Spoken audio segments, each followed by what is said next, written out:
जिहाद कानून पास हो गया है। इसे देखिए, इस बिल को लेकर पहले बिल पर बात चल रही थी, बिल पेश किया गया और आज उम्मीद थी कि बिल पास होगा। यूपी में लव जिहाद कानून पास, इसमें संशोधन किया गया है और उम्र कैद की सजा का भी प्रावधान होगा और कड़ी कार्रवाई की जाएगी, ये बात निकलकर सामने आ रही थी और उत्तर प्रदेश में लव जिहाद कानून समेत पास कर दिया गया है।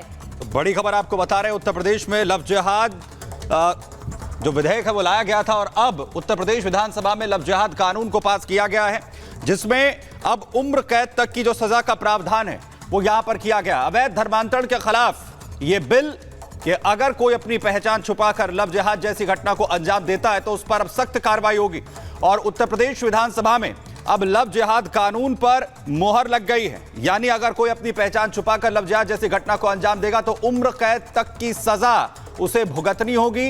बड़ा ये बिल उत्तर प्रदेश की विधानसभा ने अब पारित कर दिया है। आप ये बड़ी जानकारी आपको दे रहे हैं क्योंकि उत्तर प्रदेश के अंदर खासतौर पर उत्तर प्रदेश के सीएम योगी आदित्यनाथ लव जिहाद जैसी घटनाओं को लेकर लगातार सख्ती बरतते रहे और अब उत्तर प्रदेश की विधानसभा ने भी उस पर कानून के तौर पर पास कर मोहर लगा दी है। लव जिहाद की घटना को अगर कोई भी शख्स अंजाम अब देता है तो उसके खिलाफ कड़ा कानून पेश कर दिया गया है, पास कर दिया गया है। विधानसभा में लव जिहाद के बिल पर मोहर लग गई है। उम्र कैद तक की सजा का प्रावधान अब इसमें किया गया है। लव जिहाद पर और सख्ती के जो प्रावधान हैं वो इस कानून के जरिए किए गए हैं। आपको बताएं कि जहां इसके जरिए कोशिश है कि लव जिहाद जैसी घटनाओं पर रोक यहां पर लगे, क्योंकि अमूमन किस तरीके की घटनाएं लगातार पूर्व में सामने आती रही हैं जिसमें कैसे लव जिहाद जैसी घटनाओं को अंजाम दिया गया है और इसे लेकर लगातार उत्तर प्रदेश सरकार अपनी सख्ती दिखाती रही है और अब उत्तर प्रदेश विधानसभा ने इसे कानून के तौर पर इसे पास यहां पर कर दिया है। और अजय दुबे ज्यादा जानकारी के साथ जुड़ गए हैं। अजय, पहले विधेयक पेश किया गया था और कहा जा रहा था कि जब ये कानून पास हो जाएगा तो और भी ज्यादा कड़ी कार्रवाई की जाएगी जिससे कि किसी भी मासूम के साथ वो ना हो जिस तरीके की घटनाएं पहले सामने आ चुकी हैं लव जिहाद से जुड़ी। बिल्कुल, लॉ एंड ऑर्डर एक ऐसा मामला है जिसमें कोई भी लूप होल मुख्यमंत्री योगी आदित्यनाथ छोड़ने के लिए तैयार नहीं है और लव जिहाद का ये मुद्दा लगातार प्रासंगिक, लगातार इसको लेकर अलग अलग बातें सरकार ने अपना इसमें इंकलाब जो है वो बुलंद रखा है और अपनी जो बात है मुख्यमंत्री ने जो पहले ही स्पष्ट किया हुआ था कि ऐसी चीज़ों को लेकर हम सख्त से सख्त कानून बनाएंगे, वो लव जिहाद का मामला हो, धर्मांतरण का मामला हो, नकल का मामला हो। इसी कड़ी में कल के दिन हमने देखा प्रस्ताव की स्थिति और जो एक वैधानिक प्रक्रिया होती है विधानसभा में प्रस्ताव को रखना, प्रस्ताव पर चर्चा करना, प्रस्ताव को पास करना, उस प्रक्रिया को होते हुए अभी हम देख रहे हैं मुख्यमंत्री का इस मामले में पक्ष बिल्कुल स्पष्ट था। कानून और लॉ एंड ऑर्डर एक ऐसा मामला है जिसको लेकर फ्रंट फुट पे बिल्कुल मुख्यमंत्री रहे हैं।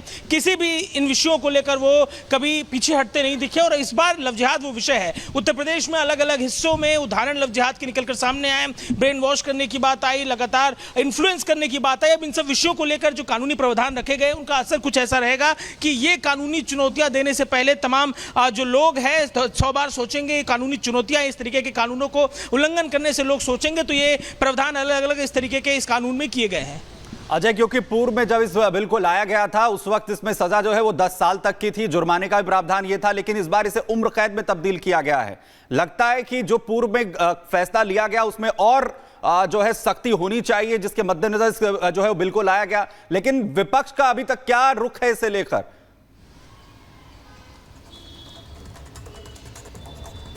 देखिए, इस कानून को लेकर सदन में चर्चा होनी है, विपक्ष का रुख क्या रहेगा उस विषय में सदन में लगातार हम इस बात को फॉलो अप कर रहे हैं। लेकिन इन तरीके के कानूनों के इम्प्लीमेंटेशन और इसको प्रस्ताव को लाने से पहले जो सरकार की पूरी एक विंग है, सरकार के एडमिनिस्ट्रेशन की एक विंग है, इसको लेकर रिसर्च करती है, न्यायाधीशों से तमाम तरीके के जो जुडिशियल प्रोसेस, कॉन्स्टिट्यूशनल चीज़ों को समझने वाले जो लोग हैं उनसे चर्चा होती है। क्या कॉन्स्टिट्यूशनल सेगमेंट है, कितना समाज पर प्रभाव पड़ता है, मनोवैज्ञानिक असर कितना पड़ता है और इसके चलते सामाजिक परिवेश कैसा होता है, इन सब विषयों का भी अध्ययन करने के बाद ये नए प्रस्ताव रखे गए हैं। सख्त बनाने की कोशिश है ताकि जो इनके इंप्लीमेंटेशन है उसको लेकर चीजें सक्रिय तरीके से हो जाए, इनका इंप्लीमेंटेशन ठीक से हो और लोगों के मन में भय भी बना रहे इस कानून को लेकर। तो ये वो प्रस्ताव हैं, इनको लेकर लगातार चर्चा है और विपक्ष की जो कथन होगा सदन में उसको भी हम फॉलो अप लगातार कर रहे हैं। बिल्कुल अजय, विपक्ष का क्या रुख है एक बार ये फिर से बताइएगा, साथ ही क्योंकि देखिए इस कानून को लेकर सख्ती और बढ़ा दी जाएगी, ये इसलिए भी कहा जा रहा था कि जब इस तरीके के मामले सामने आते थे तो कहीं ना कहीं डर नहीं था आरोपियों में, और डर कायम करने के लिए, उन्हें बताने के लिए कि अगर वो इस तरीके से अपराध करेंगे तो उन्हें बख्शा नहीं जाएगा, इसे लाया गया। देश की सरकारें भी इस फैसले का अनुसरण करेंगी और पूरे देश में इस तरह के कानून का, इस तरह की सजा का प्राविधान होगा। जी मंत्री जी, जब इस पे चर्चा हो रही थी धर्मांतरण विधेयक पर, विपक्ष के जो प्रतिपक्ष के नेता माता प्रसाद पांडे ने, उन्होंने कहा कि एफआईआर मुकदमों की संख्या बढ़ेगी। आराधना मिश्रा जो कांग्रेस की जो सीएलपी हैं, उन्होंने कहा कि इसमें गलत लोग फंसेंगे। क्या कहेंगे जब इस तरह की बात आ रही है? नहीं, उन लोगों को चिंता स्वाभाविक है, उन लोगों की चिंता। उनके जो समर्थक लोग हैं, हो सकता है उन लोगों को दिक्कत आ रही हो, और ऐसे लोगों का ही वो लोग नेतृत्व करते हैं। इस देश के अंदर हमें आप एक बार भी नहीं दिखा सकते कि कभी लव जिहाद के खिलाफ कभी समाजवादी पार्टी ने बोला हो, कभी कांग्रेस पार्टी ने बोला हो।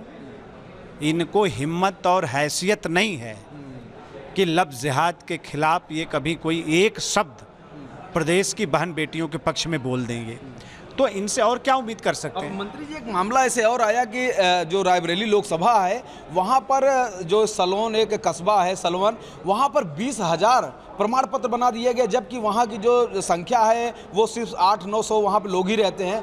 20,000 यानी कहा जा रहा है रोहिंग्या बांग्लादेशी को भी बसा दिया गया। अब कहीं ना कहीं ये भी धर्म परिवर्तन का मामला है कि आगे चल के इनको पता नहीं कहाँ से कहाँ कन्वर्ट कर दें। क्या कहेंगे? नहीं, पूरे प्रकरण सरकार के संज्ञान में आ चुका है, उसकी जांच कराई जाएगी, और इसीलिए इस तरह के कानून की आवश्यकता है। जो बेवजह फर्जी तरीके से लोग निवास प्रमाण पत्र बना रहे हैं, अपनी पहचान छुपा रहे हैं और पहचान छुपाकर लोगों के साथ धोखा दे रहे हैं, प्रदेश और देश के खिलाफ साजिश कर रहे हैं, तो ऐसे पा रहे हैं जो देश के खिलाफ साजिश कर रहे हैं उनके खिलाफ जो है और सख्ती बढ़ती जाएगी। और लव जिहाद का कानून जो है वो उत्तर प्रदेश विधानसभा ने पारित यहां पर कर दिया है। हमारे साथ अजय दुबे यहां पर बने हुए थे। राघवेंद्र, आप दोनों का बहुत शुक्रिया। एक छोटे से ब्रेक ले रुक रहे हैं, फौरन लौट रहे हैं।